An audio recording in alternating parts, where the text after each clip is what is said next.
Viewers, రేపు mega డిఎస్సికి సంబంధించి ప్రకటన వెలువడబోతుంది, నో డౌట్. ఇప్పటికే జగన్మోహన్ రెడ్డి మెగా డిఎస్సిని ఊరించి 5 సంవత్సరాలు చివరిలో ఎన్నికలప్పుడు హడావుడిగా చిత్తశుద్ధి లేకుండా 6,100 పోస్టులు 6,180 పోస్టులతో డిఎస్సి ఇచ్చింది. మరలా దానికి 1,00,000 కొర్రీలు అడ్డంకులు అవన్నీ ఎన్నికల కమిషన్ పోస్ట్ పోన్ చేసింది. దాన్ని ఇప్పుడు వీళ్ళు ఏం చేశారు, అసలు బ్యాలెన్స్ అంతా ఏంటి అంటే 2021-22 కేంద్రంలో ఉన్నటువంటి వాళ్ళు చెప్పింది ఎంత, 2022-23లో కేంద్రం ఉన్నటువంటి చెప్పింది, ఆంధ్రప్రదేశ్ ఎన్నికలు ఉన్నాయి. అలా 2023-24 సంవత్సరం మొత్తం చూస్తే 39,000 పోస్టులు దాదాపు ఖాళీ ఉన్నాయి ఓవరాల్. వీళ్ళు ఇచ్చిందని 6,100 పోస్టులు.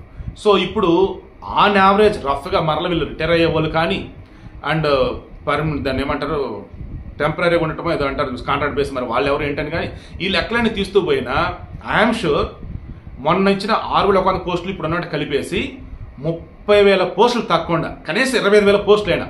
తెలంగాణలో 10,000 పోస్టులు 11,000 పోస్టులు మెగా డిఎస్సి అన్నారు. ఏపీలో దానికి డబల్ 20,000 కానీ 25,000 30,000 ఖచ్చితంగా రేపు డిఎస్సి దాటువంటిదే వెలువడిద్ది. దాని మీద సంతకాలు పెడితే నాకైతే అనిపిస్తా ఉంది. సో ఫస్ట్ సంతకం మెగా డిఎస్సి మీదే 20,000 నుంచి 30,000 మధ్య పోస్టులు ఉండొచ్చు, ఇంకా ఎక్కువ ఇంకా సంతోషం. తర్వాత ల్యాండ్ టైటిలింగ్ యాక్ట్ 2 రద్దు చేయటం, 3 ఏంటి అన్నది రేపు తెలియదు. ఎందుకంటే మహిళలకి ఉచిత బస్సు ప్రయాణం అన్నారే అదొకటి కనిపిస్తుంది.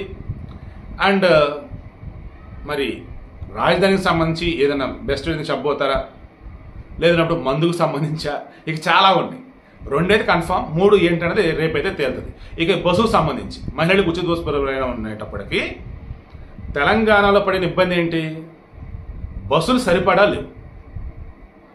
దెన్ పురుషులకు ఇబ్బంది అయింది, డ్రైవర్లు కండక్టర్ కూడా ఇబ్బంది అయింది. అప్పుడు ఏం చేయాలి, ఇక్కడ హడావుడు ఏమవుతూ రేపు జూలై 1 నుంచో ఆగస్టు నుంచో మీరు పెట్టండి, ఏం పర్లేదు. ముందు ఏం చేయాలి, బస్సుల సంఖ్య పెంచాలి, రోడ్లు నీట్గా వెయ్యాలి, పురుషులకు ఇబ్బంది లేకుండా వాళ్ళకి స్పెషల్ సీట్లు కేటాయించాలి. అప్పుడు మీరు ఉచిత బస్సు ప్రయాణం అమలు చేయాలి. అది రేపు జూలై 1 నుంచి అంటూ ఉన్నారు. కొంచెం టైం పెట్టినా పర్లేదు, బెస్ట్ వేలని ఏపీలో ఉండిద్దని నాకైతే అనిపిస్తా ఉంది.